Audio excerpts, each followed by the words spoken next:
jump in the Jeep. Got a few lights with the traction on, that's burning tight, these tires weak. We look in the air, we don't hide and seek. Cause off this mile, you got slapped for free. Diddly bang, that's cooking our teeth. Take a look and think why the up with the P. Just pray to my God that it's never free. Yes, people, you already know it's GCOR GT Show, episode 1. And I plan on this being a long series, so thank you for tuning in for the first episode. Make sure you subscribe, like, share, spread the word. Let's grow this channel.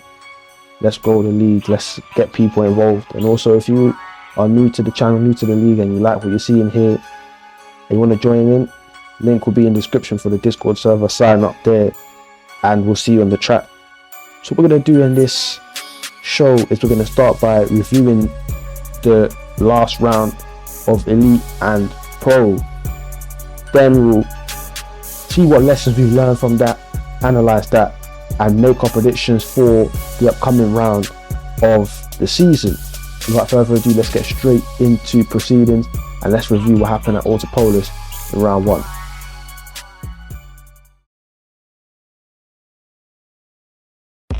The first round of the GCOR GT Elite Series season was streamed on this channel about 2 weeks ago. It's still up on the channel, so make sure you watch that if you haven't already. I'll give you a quick recap though. Now, going into Autopolis, the pre-race favourite was definitely Cam. Cam wasn't just the pre-race favourite, he was the favourite to win the whole season championship at the end. And I say that because Cam had won this round the last season, Autopolis, and after sprint weekend as well. He took pole, won the sprint and won the race, all in dominant fashion. So the odds were definitely in his favour going into this one. And so qualifying begins, and just look at the grid, it's stacked. I mean, so many race winners, so many legends of the sport. Also, you've got Cam in there, returning faces, Pan Am, Porsche Cup champion from season 1, 7 Steps, Joke, Joe Cast, Joey, Bali. There's all sorts of talent in there. Returning faces from last season, but also the rookies who seem to slip under the radar: Mirioni, Push Crimp, Borgia, Crease, and some others did really slip under the radar when it came to, you know, scouting for favourites for this race. But boy, did the rookies turn to play in qualifying. And that is the end. Gold also missed out by less than a tenth. Joey survives, Joke is through, Joe Cast is through, Mirioni, Cam and Borgia. That is the top 6. So as we can see there, Cam getting through, Joe Cast, Joke and Joey. But importantly, 2 of the rookies in Borgia and Mirioni really proving their point that they belong in the Elite Series. And this wouldn't be all that these 2 rookies would have to offer in this qualifying session. I look forward to Q2. The guys behind the 2 Panthers, they're going to only have one chance to dethrone this time. 38.5. Across the line he comes. What is the time looking like? 38.9. He's 4 tenths back. Advantage Borgia right now. And you just hope everyone else is slower than him. What a first start this is for Borgia, and he's improved the time. 138.2. Everyone else across the line, no improvements. Jolt goes to 3rd, so dethrones Joe Cast. Here comes Joey then. Can Joey do anything about it across the line? This is fast. Good enough for P2. Cam is next up. Can Cam take pole position back once again for the second time? No, he can't. It's looking like, unless Mirioni can do anything here, it's looking like Borgia will take it. Has he got it all wrong? He seems to have got it all wrong at the beginning, and he has. Oh, mistake. Oh man. Oh. Or actually, I don't think we can say that just yet, you know. You got to see this here. I don't think it's over yet. He's taken pole. How the hell has he done that? Pole. Wow. And so an awesome Q2 session ended, and not only did Mirioni take pole, but Borgia was second. So the rookies will start the first round of the season from the front row of the grid, looking at the front row. And that's a serious statement by Mirioni and Borgia that they are here to play this season. And so when the race started, obviously you're going to be thinking, surely it's going to be Mirioni and Borgia who are now the favourites to win. They need to lock in mentally, as JJ just said. And now is the time. The lights are on. It's Mirione and Borgia leading us underway. GCOR GT Elite Series is underway for Season 2. History about to be made, and a good start from the two at the front. Joey's also got a good start in the Nissan for Panther Simsport. It's Honda, Lexus and Nissan as we go through into turn 1. Mirione holds the lead. Good stuff. Joey on the inside tries to take second, and it's still side by side, second and third right now. Cam in fourth, looking for an advantage, looking for opportunity. Borgia covers off the inside, holds on to second place. Cam on the inside of Joey now. Borgia's going to be looking for the advantage right here to the inside, later on the brakes, and Borgia is up to the lead here. Borgia, good start. Had to play a bit of defence early on, but turned that into attack brilliantly and has seized the lead. As I've just seen there, Mirone's lost second position to Cam, who struck at him. So Cam's now to second and chasing Borgia down. Borgia's already into the pits here. The range is getting too substantial for him. Oh, is that a spin there? What the? It's Mirione, he spun. Pole sitter, he's got rear damage. Did he make contact with Cam there? What on earth?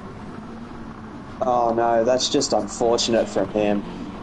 Spinning out so early in the race, like, it's good that it's early, not late, but like, it's definitely not going to be ideal for him to lose position so quickly in the race.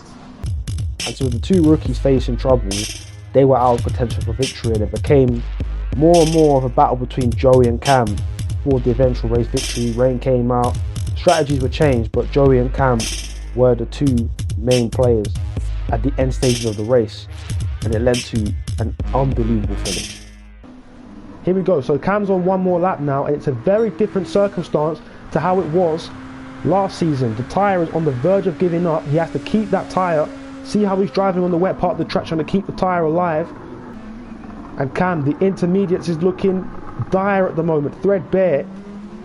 Can he survive? He's got round pretty much the first half of the lap okay, but Joey is closing the gap severely, rapidly. That gap was 20 seconds 2 laps ago. Now it's 6.9. This is going to be close. Only a few corners left for Cam. Can he be the first and only driver to take back-to-back wins at Autopolis? No one else has done it. The tyre is gone on that car now, and he's got a few corners to traverse. Joey is coming fourth. He's coming through fast here. It's under 2 seconds now. Only a few corners to go. 2 corners left for Cam. Joey's really closing in now. It's 1.2, 0.8. Oh my goodness. I think Cam's going to hold on. It's going to be tied the line. Cam holds on. Just about 0.2 seconds the gap. Joey second. So close. And so Cam did manage to hold on and pull off a victory. Very close margin between yourself and Joey in that one. And you see the points finishes right there. So Mirione did recover to finish in the points, despite the early mistakes and incidents. But man, Cam wins again. It's unbelievable. And obviously now looking at the driver standings, Cam has taken the lead of that. Joey second, Joe third, GCOR Mirione top 5 right now. But looking at the constructors, I think that's even more interesting. I mean, shout out to Panther Simsport, because they placed very well second and fourth with Joey and GCOR. And I think this race has left us with a lot to learn about the dynamics of GCOR Elites.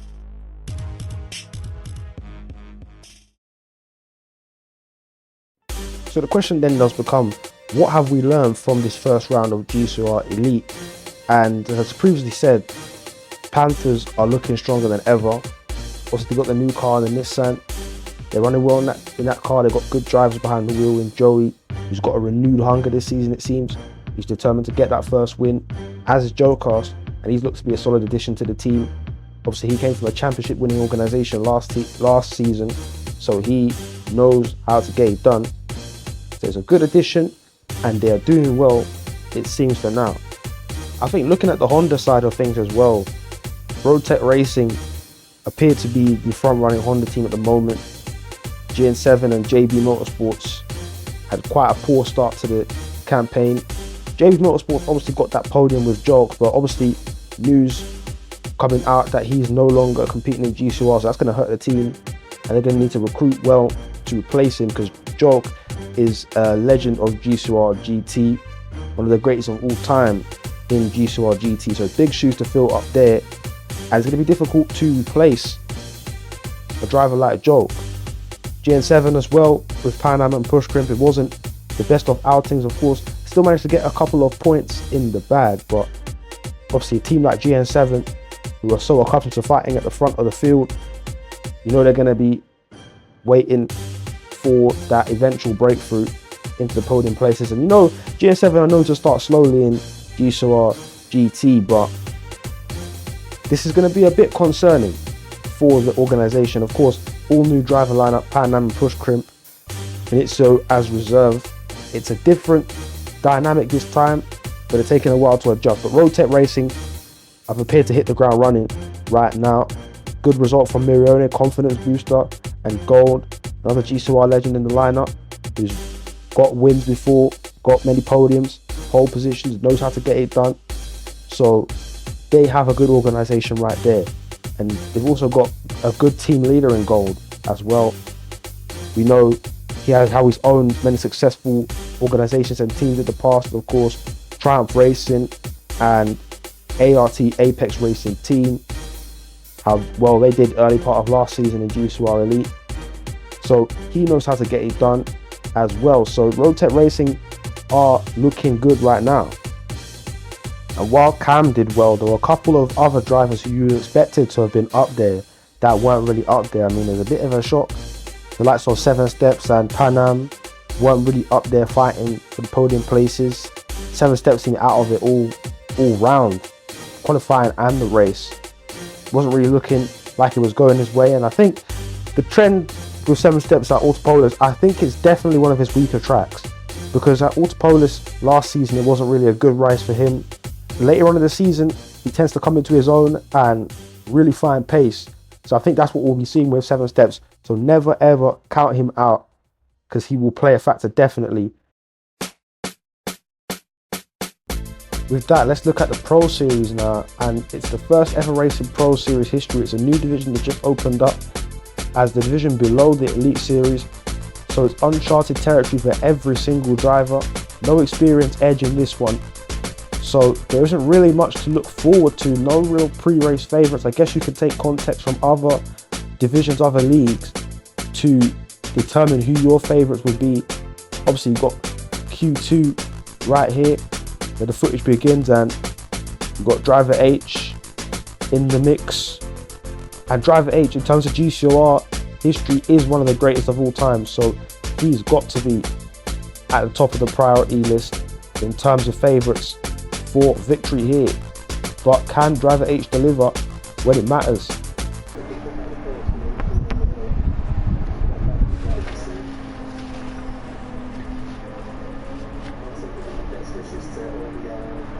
It is going to be 46.9 for Charlie. That's not the best lap I've seen so far. Best lap has been on the 45. So what about Jensen though? Can Jensen top that? He can top that.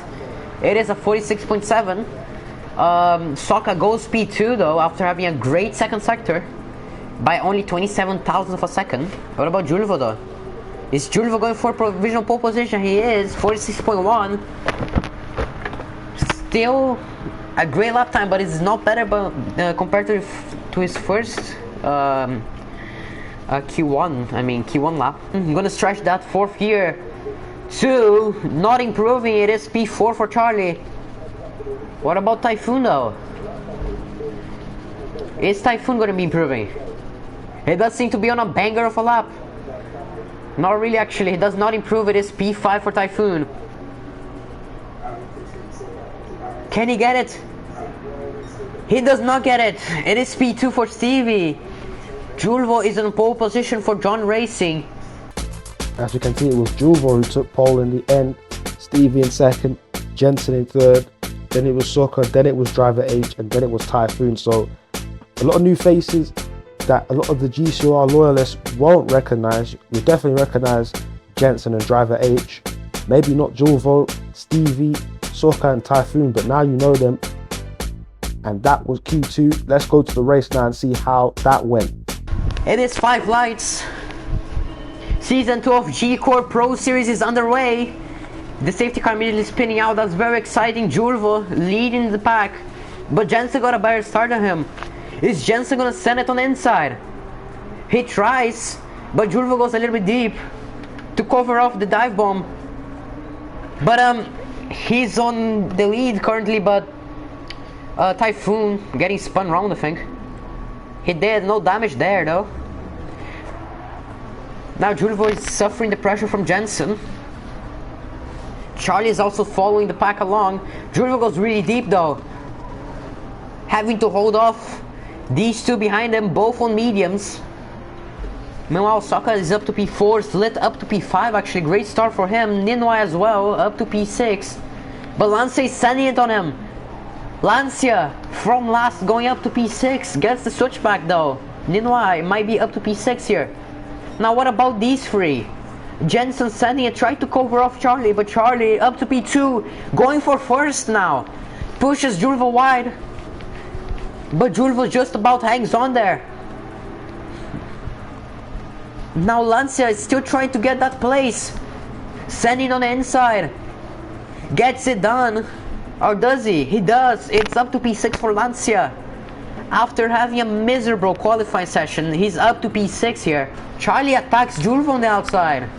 They're side by side going to turn 1. They're free wide going to turn 1. Who's gonna be the latest of breakers? Jensen tries to send it, but Julvo's still P1. He isn't. Jensen leads this race. Julvo still defending against Charlie though, but he tries to send it. Julvo goes wide, really wide in fact. They're still going side by side here. Now can Julvo send it again to try and recover his place? No, he can't. It's down to third place. Temporarily for now though, because Charlie is really all over his gearbox. As Jensen goes deep, Charlie goes up to the lead of this Autopolis race. Round 1 of Season 2 of GCOR Pro Series. Experience prevalence. Charlie wins the round 1 of GCOR Pro. Jensen doesn't seem to be happy about the car, but he still commemorates P2. Sokka also commemorating P3, good result for him. And Driver H taking victory in that one, so he does finally get the Autopolis victory, and in the process actually breaks the GCOR all-time record for most podiums off of Chiconas, with 16 podiums now in all competitions. So his quest to become the greatest of all time in GCOR has only increased. The case has only got stronger for him. But unfortunately, that's the strongest it's going to get, it seems, as Driver H no longer competing in GCOR for the foreseeable future. And with that, I mean, that removes the whole point of conversation, because the way Driver H dominated in that race, I mean, it was looking like it's going to be easy stroll to the title for him if he continues performing like that, the way that he did there. But unfortunately, that is not how it seems to be happening. So that opens the door for many other drivers. Jensen, Sokka, Julvo all did well. Stevie also did well. Many others also, Ninuian, Zlit, further down in the standings right now, but they have the opportunity to rise up as well. So anything can happen in GCOR Pro Series. I mean, this is the series that the legends are born, who eventually go on to become legends in the Elite Series in their own right. This is what it's all about, and this is where it starts. Anything is possible still. 13 rounds to go. Anything can change. Even a new driver can come into the Pro Series and win the championship. Nothing is set in stone yet. There's not much to learn from this, because we're still learning as we go.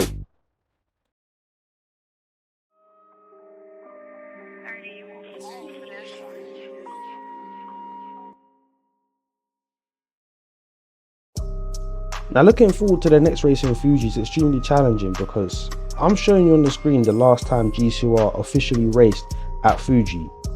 And if you look at the drivers that's in there, I'm racing in there, for crying out loud. And I'm in P3. Like, this was ages ago. This wasn't even in 2025. This was 2024 that we're in. And the driver lineup back then, it was so much different to how it is today. I mean, Gold is still here, but other than that, everyone else is gone from the series, either retired or has moved on to other ventures. So it's a completely different landscape, completely different cars, different era of GCOR GT. It's not the same. So it's very hard to gauge who is going to be up there at Fuji. I mean, untested track for the Group 2 cars in GCOR GT, never been there in the Elite and Pro era, so it's very hard to guess. If I had to guess, I mean, you have to say Cam for the Elite Series. Pro Series, that's wide open, and surely we're going to get the answer on Friday when we do race there. Make sure you're there. Tune in on Friday. I'll be streaming the Elite Series Friday, and it's a sprint weekend as well, so double the action, double the fun. Make sure you are there for it. I'm going to be there. Should get someone streaming the Pro Series as well, so make sure you've done that. Follow us on Instagram at GCOR GT. Make sure you follow us on Instagram. Join the Discord server if you haven't already. Hope you guys enjoyed this first episode as well. I mean, something new. So if you've got any suggestions, put it down in the comments below. Many plans for this as well. Hopefully, sometime in the future we could be able to get some guests on. Show your support, like, share, subscribe, and I'll see you guys on Friday when GCOR Elite and Pro goes to Fuji. Until next time on the GCOR GT Show.